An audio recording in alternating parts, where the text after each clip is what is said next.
Now, how were you able to get my, My editor gave me your information okay. because I guess you dropped something off at the I, newspaper I office. did stop by there and I gave him the Juneteenth resolution Yeah. that the city council had So he said, endorsed. to get a hold of you and see if you wouldn't be interested in being in our project. So that's Okay. really where it came So from. the George Floyd police killing is what brought Yeah, yeah, that's what we're doing. So, along with me coming down there and dropping off the Juneteenth well, yeah, resolution. that too. But I mean, we, we've had trouble trying to find people that were willing to participate. Nobody wouldn't want Not really. I mean, it's just it's a very touchy subject, obviously. it is a touchy subject. Yeah. Okay, I'm going to sit down and you can get yourself together, and I'll be prepared to discuss this thing with you. Okay. Right here. Okay, and I'm gonna be sitting over here.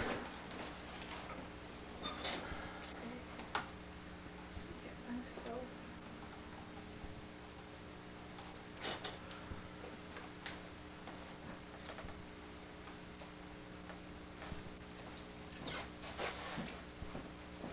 And I'll wait till you're ready, cause I'm okay. going. Start with this. Your initial reaction to what happened with George Floyd, and the feelings you had when it first happened, and then talk about a little bit about the trial and how you feel about the verdict, and then what has changed in the last year, what needs to change in the future, and the efforts that are in the African American community that are valuable to you know um, reforming how they are treated by the police, Okay.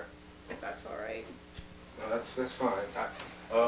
I think I'm ready to do this because my camera is rolling, Okay. and I got some other stuff I gotta be able to do. But you take your time. I want to make sure you get up. Okay. I won't take a lot of your time, so let me go ahead and make sure that you're in the frame. All right.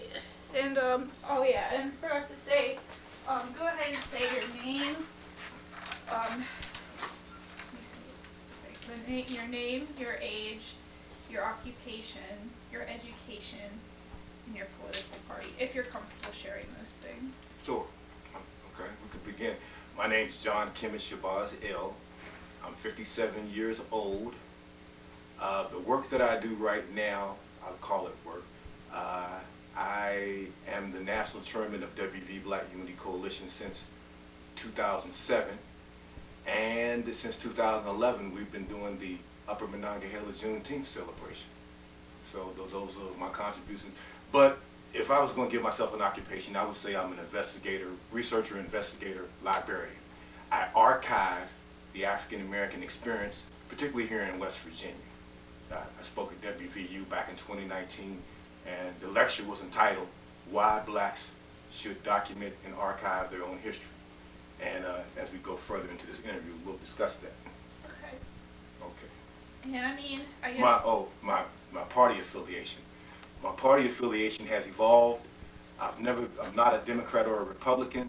However, I've had contacts with both Democrats and the Republicans, and I choose to identify myself early by the 1990s as an independent. So I was an independent. Today, I identify myself as a New African independent. And when I say New African, it has a specific connotation to it. It means something. Okay. It just means that I'm a New African.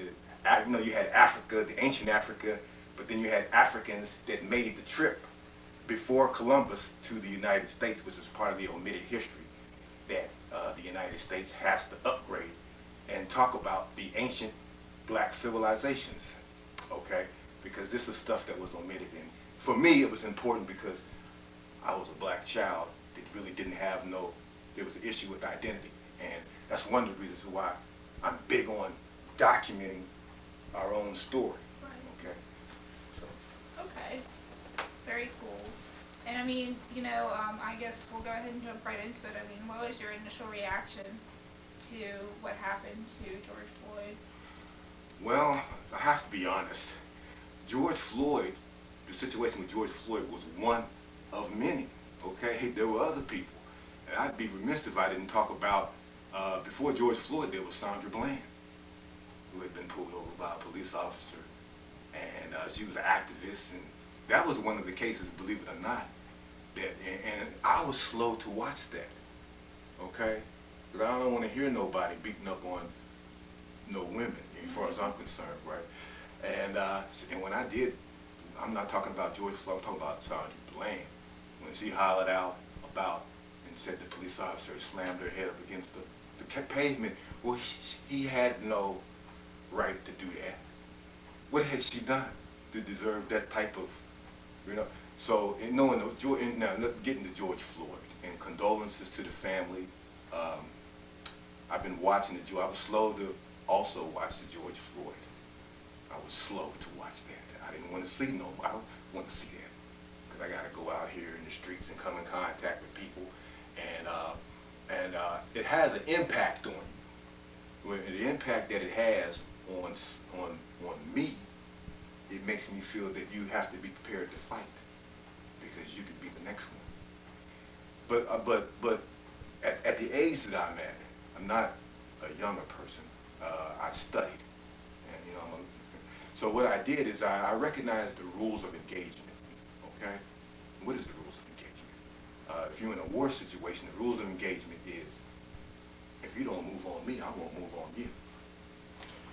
And the rules of engagement when you come with police encounters, okay? All of this thing came into play, because I've had police encounters, okay? And police has to be trained with proper protocol, but I think the public should also follow proper protocol when they're having police encounters.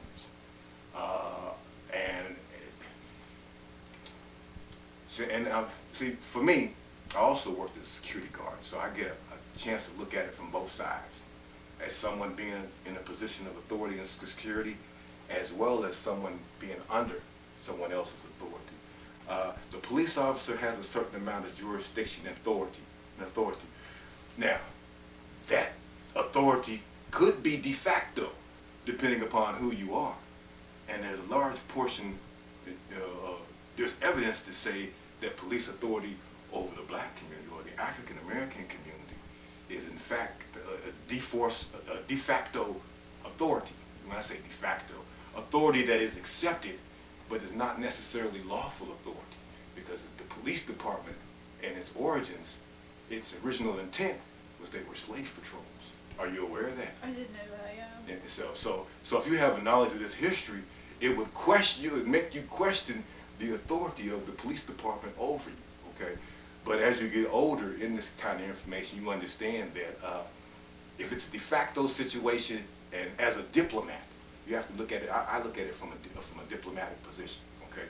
Even though I ain't got a military to back me up. I look at it as being an ongoing situation. When I say ongoing, the police dealing with the black community, because we've done certain interviews and we talked to certain people in the community, in your community. We talked to Jim Nolan on Black by God. It's a blog talk show that we do. And he expressed at that time, in that interview, he expressed that the police department would probably continue to be the same type of way that it is now.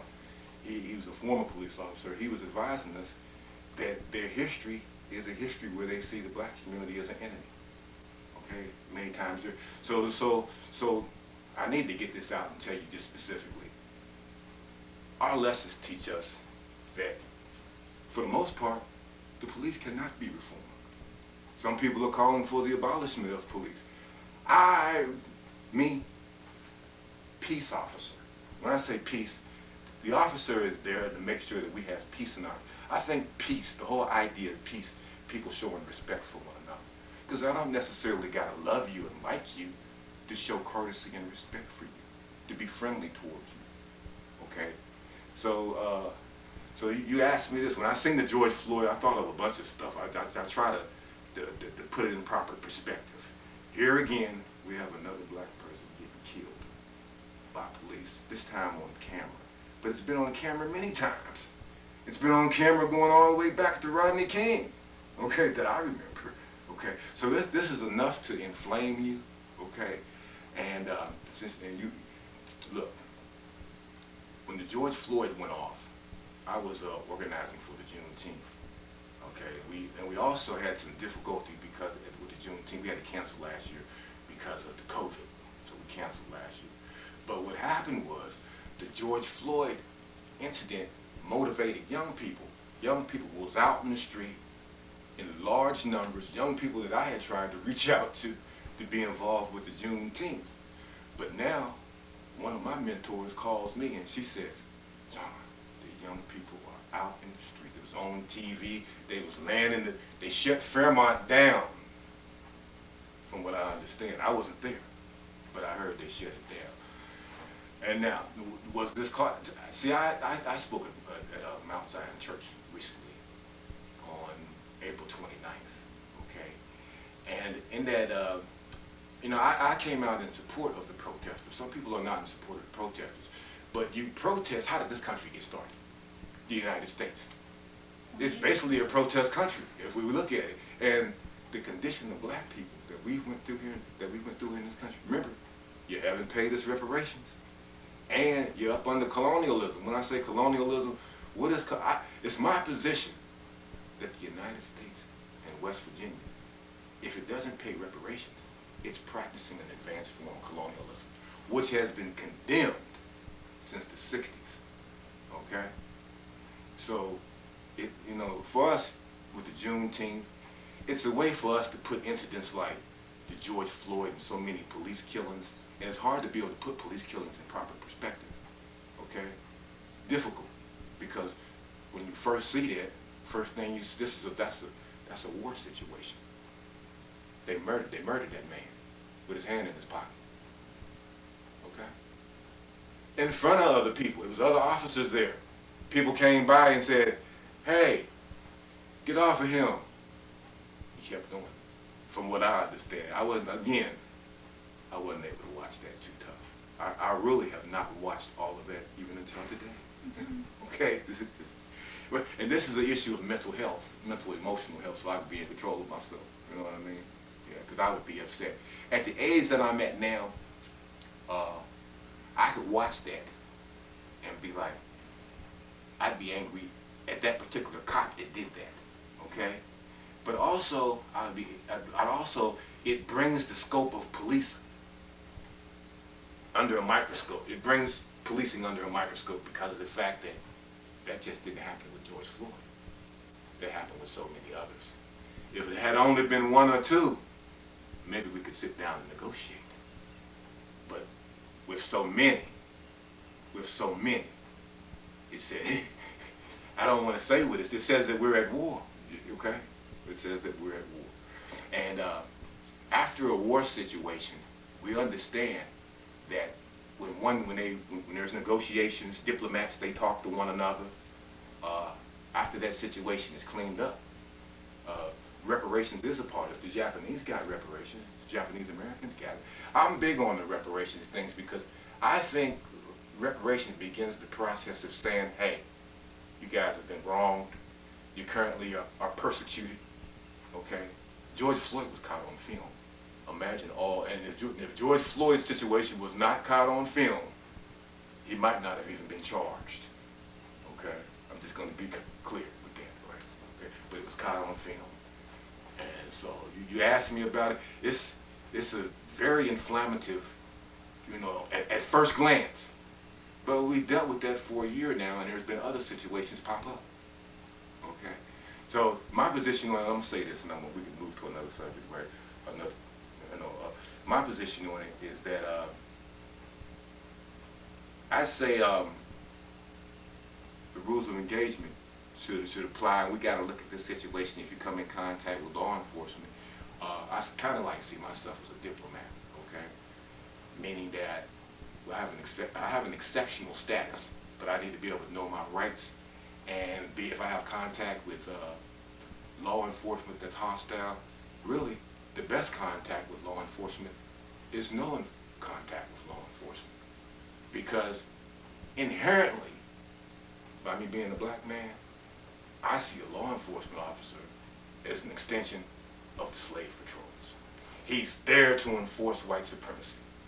And until he comes out differently and says, no, I'm not, until he comes out and says I'm not a white supremacist. And some people come out and say they're not white supremacists and still be practicing white supremacy. You know, they come out publicly and say I'm not a white supremacist, but they're still practicing. And sometimes it can be practiced inherently and unknowingly because you're raised in the culture of it. You know, white supremacy has been ingrained. This state, and this nation has ingrained disparities from years and years of neglect.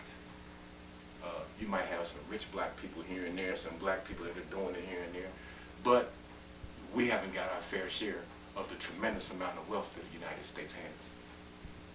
It's clear. Okay, so I would say to use this. I would like to use this interview as an opportunity to do something on a local level. What Fairmont does have, I think Fairmont is a jewel. Okay, I'm native to what I call the Upper Monongahela River Valley. Okay, which is basically Clarksburg, Fairmont, Morgantown, with the Monongahela beginning in Fairmont flowing north to Pittsburgh. I give up the notion of a West Virginia because it's been so difficult where it has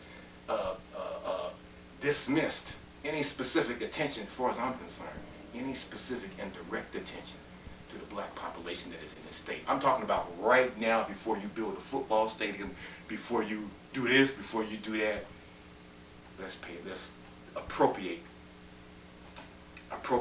so much money that will come out of the city budget, the county budget, the state budget, that would go to African American development. You know, somebody would say, well, John, you're asking too much. Or somebody else might say, well, John, you can't just do it for black people. You got to do it for everybody, and black people can get their fair share out of that. Okay, which might be going on now with the stimulus check. But here's the thing about that. It didn't start off like that. Black people were exploited and used to build the country. We know that. And say, oh, you're still complaining about slavery. All this stuff with George Floyd is an extension of slavery that had not been properly addressed and cleaned up. And it might be a situation where the stuff or the incident with George Floyd is a, how can I say, is a symptom, you know, is an offshoot of advanced colonialism. Police coming in the kind of way that they came in on George Floyd. They may know him. The cop may, I think there's been some information that the police officer knew George Floyd, had worked with him as a security guard or something in the past. We have those kinds of things happen, meaning that rogue racists, we call them, in the conscious community, we like to refer to them as race soldiers. They're not police officers enforcing policy. They've been trained as race soldiers. Now, I beat up on the police, okay? I believe that there are some people operating in the capacity as police where they know what the culture is, and they know that if they're not there, these rogue, rabid cops that could be white supremacists and also come up in a white supremacist culture, I think there's some cops that understand that that's bad, and they want to do a better job at policing, since we're dealing with a new generation nowadays, okay? So, you know, it just depends on who you talk to about the George Floyd. I feel strongly about it, and I understand how some black people wouldn't want to talk about it at all because it'll listen certain, you know. It makes America, it makes the United States look at itself and say, you still doing what you got, you still doing what you always did. And the United States gets exposed to the world again. Again. You went through that in the 60s where, you see, the United States killed our leaders. Okay. I gotta be clear. We know they killed Martin Luther King. Looks like they killed Malcolm X. They got busted red-handed with Fred Hampton in Chicago, killing him. You know what I'm saying? And you might not know about the Fred Hampton case in Chicago. He was a Black Panther that was killed by the Chicago police with the help of the federal government. We have all this information that has come out in the information age, okay? So, what I would say, this is what I would say is part of the healing, okay? I did a lot of talking, but on the local level, we have Dunbar High School that's there in Fairmont. At Dunbar High, I would like to see Dunbar High School restored, used as a African American museum, and where you can have conferences, meetings, and so forth, where you can discuss things, research and investigation. In the white community, sometimes, oftentimes, you might have a think tank set up to chart a course of development for a community. See, we don't have that, okay? If someone from the grassroots doesn't care and love that community enough to do that, we don't have that. And I'm not whining about it, I'm just giving you a fact. We don't even, people in our community that want to be freedom fighters, you don't get paid for that. You know, what you get paid for is doing the bidding of the establishment, okay? So a lot of times we have some of the best people that we don't own, and we think they belong to us, but they don't belong to us. You know what I'm saying? And so whether it be on the local level or on the national level. So, you know, I do this community work. People tell me, you don't get paid for doing that. I do this because I had people that came before me, okay? It was Sister Amy Rose Parks. You know, I also grew up in the Shenango Valley in Pennsylvania. My grandparents were part of the church, okay? I have compassion, mercy, and all that, but you're not gonna dump on me, okay? Meaning that I value my being a man. I value that. If you come to take that, well, if you come to take that, then we got to go at it. And see, our situation is, I think, where certain people amongst our community have had enough. They've had enough. I would be surprised if Derek Chauvin makes it through prison. And he's got to go and be around some of the same black men that watched that. You know, it might be justice time. Well, I thought he's been convicted. He serves a fair one and everything, you know. But it's a tough situation. He's one thing, but what about the women? Because women and children have also been killed. Tamir Rice was killed in Cleveland. I think it was Tamir Rice. Your boy out in Chicago, the brother's name. There's been so many of them. Chicago, Baltimore. I got to get all the names together. Okay, and if I get all the names together, it would probably have you. I catch a righteous indignation. You know what I mean when I say that? When I say a righteous indignation, a righteous. I grew up in the church. My grandfather was a Christian guy, right? And he would catch a righteous indignation. Right? When I say righteous indignation, it's a rage about something that is wrong. And you catch almost like you a preacher, you know what I'm saying? Like a prophet, like a prophetic rage. You know, I didn't say I was a prophet, but I am a grassroots person that believes in fighting back, okay? The law of self-defense, okay? I have the right to exist. And once you get the true information about this state of existence that we are in, because I question it.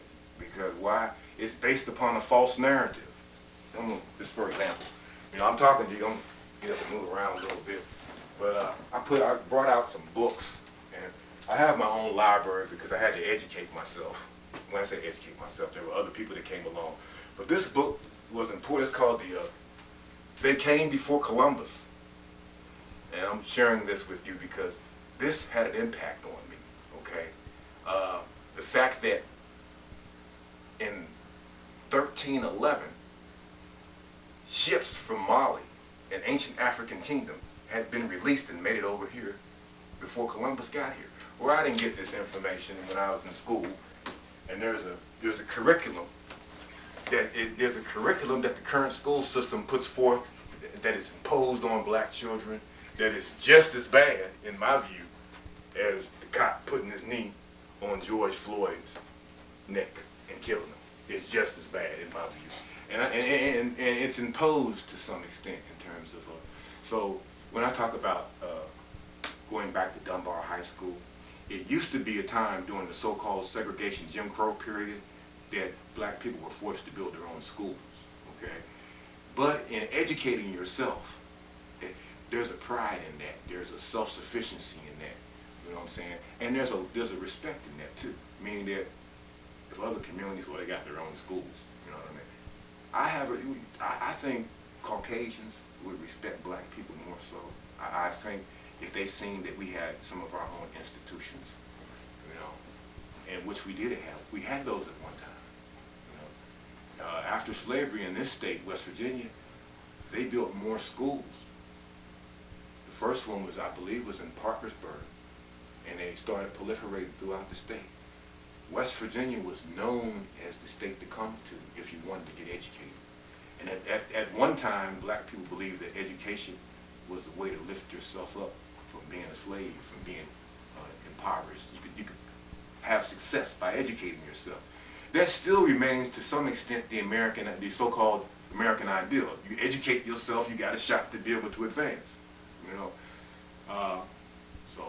but I think nowadays we're dealing with a lot of ingrained systemic racism, and I think we should do things. I think the state, on a statewide level, on a city level, on the city level, on the county level, on a statewide level, on a federal level, a certain proportion of the budget should go directly to black people's growth and development.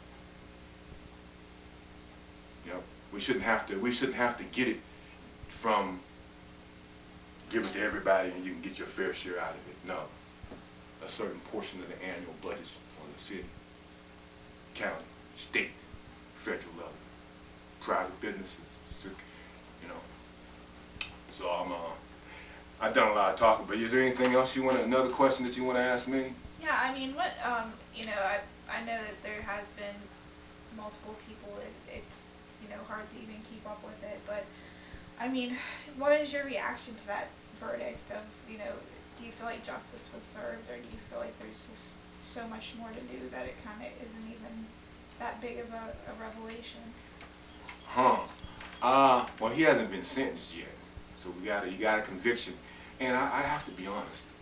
Initially, I really wasn't paying too much attention because I got to go on with life, and I don't want that to affect my disposition. Okay, but somebody contacted me in reference to that. I did notice that there was a certain amount of attention that people were waiting to hear from that. So it was a certain amount of relief that he hadn't been found guilty, because if he hadn't been found guilty, I too probably would have been one of those that would have been like, he got busted on camera. You catch him red-handed and they wiggle out of this. Okay? That's that righteous indignation. You know what I mean? And that's what you get. And something that happens that's wrong, when you catch a righteous indignation, some people take that a little bit further. You know what I'm saying? Sometimes you have to make justice. Example, I got hit in the head somebody hit me in the head with a pipe. Okay? It almost killed me. And I couldn't get justice in the situation, meaning the police, the authorities and everything. It was like, we hoped he would kill your ass. He didn't kill you. But I had to go and make justice myself. Man, I had to go and retaliate. Hit that person in the mouth, knock his teeth out. I did that. Okay? Not only did I had to make justice for me psychologically, because I had become the victim in that situation. And once you set up a standard of being the victim, you know what I'm saying? You can't be nobody's victim. You know what I'm saying? So after I hit him in the mouth, he became the victim. And I took my power back. Okay? But until that time, I had become the victim. And I had to get close enough to this guy to hit him in the mouth without him thinking that I was going to retaliate. Okay? I talked about that scenario because sometimes you have to make justice to stop from being a victim. That's all I got to say. You know what I'm saying? If you can't get justice, you'll be forced to make justice. And a lot of times, look, don't you respect somebody as warriors, the Warriors Code. You respect somebody that fights back, even if you got better skills than him, you still respect that guy that keeps fighting. You know what I'm saying? Than the guy that might turn around and run, or duck and cower. Warriors respect warriors.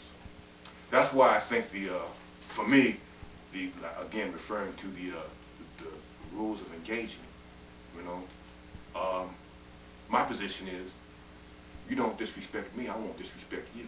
But if you disrespect me and I haven't done anything to you, you've wronged me. And that elicits a certain type of response from me. You know what I'm saying? So you're going to get what you gave me plus. And you deserve it. You deserve every bit of it. So this is a situation where, we gotta learn to treat each other humane. Again, So you asked me about him. I think he needs to get convicted. The average amount of time that if you kill somebody, from what I understand, the average amount of time that you would be doing is somewhere around 12 to 15. In this state, second degree murder would be something around you have to do 10 to something, at least 10 years. First degree murder, at least 15 years. What he did to George Floyd publicly, in front of people, publicly, he's supposed to be getting 15 for that. Somewhere between 10 and 15 years. Some other people would say he's supposed to die for that. So other people would take a stronger position because there's been so many others before him. You know what I mean? Remember I told you before, if it had only been one or two, maybe we could negotiate. But it's been so many. It's been so many. It would be the same thing that the Native American would have had to say. When he got his land taken, if it had only been one or two warriors, okay, maybe we could sit down and negotiate. But it's been so many. I mean, do you think there's a possibility of things becoming better, or what do you think needs to happen for that to happen? Now, I see, let me say this, okay? There's always been a class within our communities, like you're having this interview with me, but normally you might have this interview with somebody that's a lawyer downtown, okay? Somebody from the professional class. Normally, see, George Floyd made the mainstream media take a look at the grassroots, because George Floyd was a grassroots person. I like to refer to the grassroots. I don't refer to them as low-income people or what. Let's just say grassroots, working class, people that are exploited by the establishment. Okay, he was one of those. So oftentimes, when something goes down, it'd be something from the establishment that has been appointed to represent us, to give us a perspective from the establishment. They'll represent us, but they'll still give us a perspective that's from the establishment. So what I'm saying is, there are probably efforts to make things better, to appear to make things, to reform police, okay? But remember I told you, all talk of police reformation is just that, talk, okay? Until you begin to, a certain section of the city budget, a certain section of the county budget, a certain section of the state budget come directly to us for our upkeep and development. Because all those same agencies funnel money directly into the police departments. They've been doing that. Even take our tax dollars, turn around and use them against us. I can't go buy a Snickers bar without taking money from me. Taking that same money. I should get a portion of that money back for our collective growth and development after having gone through so goddamn much. Okay? And I cursed. Okay? But the condition is a lot worse than any curse word when you've exploited a whole class of people. Okay? So, example, black people in America, there's probably about 58